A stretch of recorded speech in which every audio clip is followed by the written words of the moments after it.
Hi, today I'm 45 Motorola Razr 40 and I'll show you how to change icon shape with the X-Icon Changer app on this device.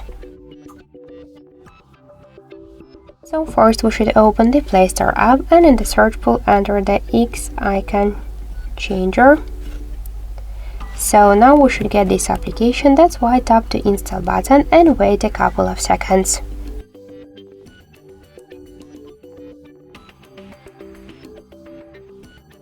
So just tap open to open the app and you'll see here all of the available applications. Select one from the applications to change the icon.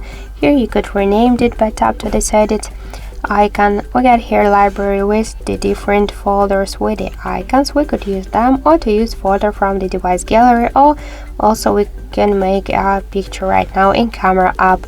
So let's find the similar to the contacts icon here. Tap on the right upper corner to OK. Now we should just wait a couple of seconds. Wow, Jennifer Lopez! Czy ty właśnie zaatakowałaś moją wioskę? Moją wioskę w Coin Master? Just skip the videos here. Oh. Let's go back to the application. Okay. Tap at the home screen. Now we could change the next icon by the same way or to go to the desktop. So that's it. Thank you for watching, and if you like this video helpful, leave thumbs up and subscribe.